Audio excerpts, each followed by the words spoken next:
सिंह राशि वालों, जब जिंदगी में अच्छी अच्छी घटनाएं बिना इरादे, बिना किसी योजना, बिना इच्छा शक्ति से घटित होने लगती है, तब उसे हम ग्रह नक्षत्र का प्रभाव या फिर भगवान की लीला या फिर विधि का विधान समझते हैं।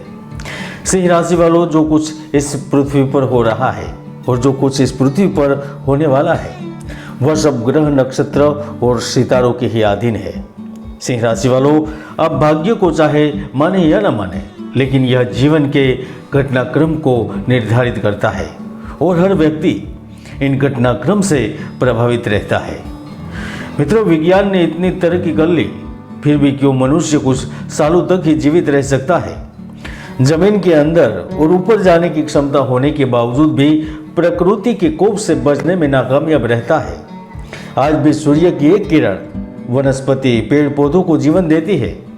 खलखल बहने वाला जल मनुष्य को तृप्त करता है।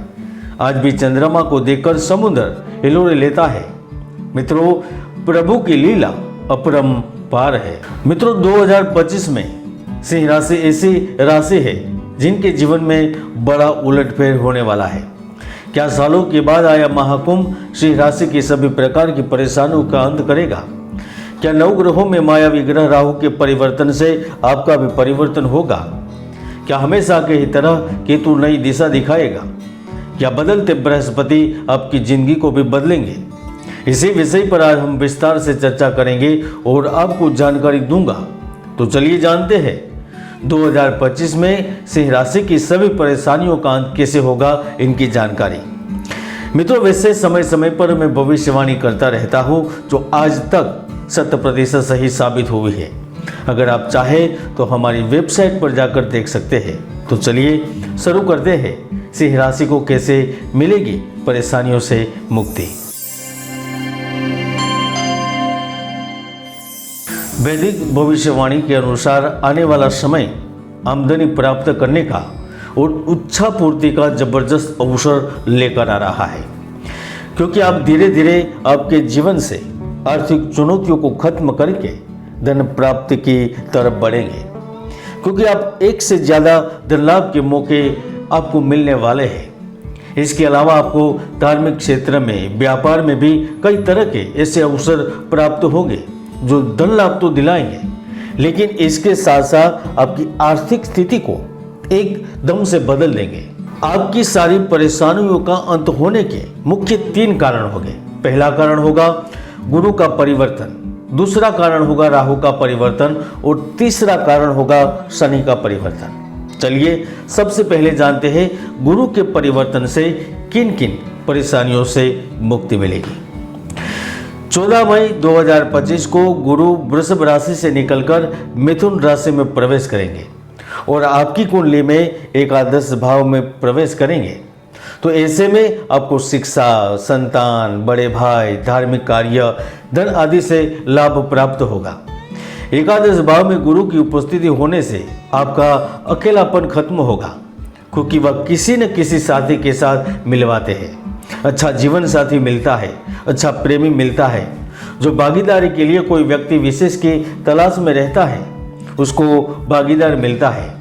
अगर आप लाचारी, बेबसी और आर्थिक स्थिति से परेशान हैं, आपको धन की ज़रूरत है, आप मानसिक परेशानी से पीड़ित हैं, तो आपकी वह पीड़ा पूर्ण रूप से खत्म होगी, क्योंकि वैभवशाली और सुखी जीवन व्यतीत करने के लिए आपको धन का रास्ता प्राप्त होगा, धन का रास्ता मिलेगा।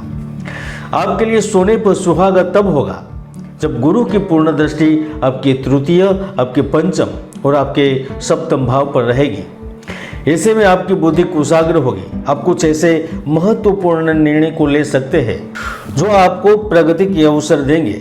आपको राज्य सरकार से मदद मिल सकती है, आपको केंद्र सरकार से मदद मिल सकती है। स्थानीय राजकारण आपके पक्ष में रहेगा। यहाँ तक आपको नौकरी में प्रमोशन मिल सकता है या कोई बड़ा पद दिया जा सकता है, क्योंकि पद प्रमोशन में गुरु ग्रह की बड़ी भूमिका होती है। ऐसे में आप किसी महत्वपूर्ण संस्था से जुड़ सकते हैं, जिनकी वजह से आपको लाभ जरूर होगा। मित्रों, जब जब एकादश भाव में गुरु ग्रह अतिचारी होते हैं, तो वह व्यापारियों को नई रणनीति से लाभ देते हैं उनके नुकसान की संभावनाओं को कम करते हैं। अगर आप में से जो व्यक्ति अपनी फैक्ट्री बंद करने की स्थिति तक पहुंच गया होता है, व्यवसाय का पैकअप करने की सोच रहा होता है, तो यहाँ पर गुरु ग्रह पुनर्जीवन देता है।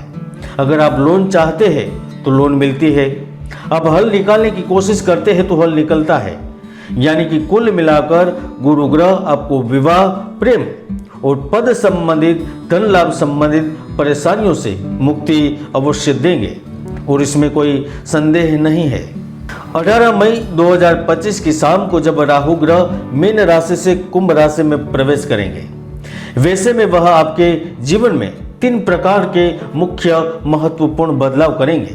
पहला बदलाव, जिन साझेदारों के बीच कारोबार के संचालन और प्रबंधन को लेकर असमंजस की स्थिति बनी हुई थी या फिर कुछ ऐसी स्थितियां निर्मित हुई थी जो साझेदारों के कार्यों के लिए बाधा रूप थी, तो सप्तम भाव में राहु का चमत्कार आपको साझेदारी में 2 साझेदारों के बीच में या 2 से अधिक साझेदारों के बीच में अच्छी स्थिति का निर्माण करेगा। यानी कि भागीदारी से संबंधित परेशानियों से मुक्ति मिलेगी। दूसरा बदलाव दाम्पत्य जीवन और प्रेम जीवन के 2 व्यक्तियों के पारस्परिक संबंधों के बीच में होगा। राहु के सप्तम भाव में आने से नए विचारों का जन्म होता है। वह व्यक्तियों को मूलभूत परिस्थितियों की ओर ले जाता है, जीवन में खुशहाली पाने के लिए जाने वाले कदमों को लेने पर मजबूर करता है। ऐसे में आपकी सोच और आपकी समझ बदलने से आपकी परिस्थितियों में बदलाव होता है। ऐसे में आपको प्रेम सुख और वैवाहिक सुख प्राप्त होता है। यहाँ तक अगर आप किसी को अपना बनाने की चाहत रखते हैं तो यकीन मानिए आपके लिए प्रेम विवाह या फिर विवाह के भी योग निर्मित होते हैं। 18 मई के बाद आपकी विदेश यात्रा भी संभव है। यहाँ तक वह आपको मकान सुख एवं प्रपुत्र का भी सुख प्राप्त करवा सकता है। और अगर आप नौकरी में है तो आपकी पोजीशन बहुत ही अच्छी हो सकती है। तीसरा बदलाव विद्यार्थी और अधिक धन कमाने की इच्छा रखने वालों के लिए होगा, क्योंकि 18 मई के बाद आपको विदेश में पढ़ाई करने का लाभ, उच्च शिक्षा का अवसर, यहाँ तक विदेश में स्थायी रूप से निवास करने का लाभ मिलेगा। अगर आपका कार्य विदेश से संबंधित है या फिर आप देश से दूर है तो भी आपके जीवन में भारी भरकम बदलाव होंगे। अचानक से पैसे मिलेंगे, अचानक से पोजीशन बदलेगी। राहु आपके आसपास की पॉलिटिक्स से आपको बचाएगा। वह आपको नौकरी तो देगा, लेकिन वह नौकरी में आने वाली परेशानियों से भी मुक्ति देगा। मित्रों, 29 मार्च से शनि का परिवर्तन आपके जीवन को थोड़ा धीमा जरूर करेगा, क्योंकि आपके ऊपर शनि की ढैया भी शुरू हो जाएगी। इसलिए लंबी बीमारी से बचने के लिए सतर्कता और नियमित जांच करानी होगी। कानूनी मामले, शत्रु सावधानी व यात्रा को आपको सहज रूप से नहीं लेने हैं। अगर कुंडली में राहु, गुरु और शनि की स्थिति अच्छी होगी, दोषकारक नहीं होगी, तो मुझे लगता है कि आप सारी परेशानियों से शनि की ढैया में भी मुक्ति प्राप्त कर लेंगे। सिंह राशि के लिए आज इतना ही। जय गुरुदत्त, जय गिरनारी।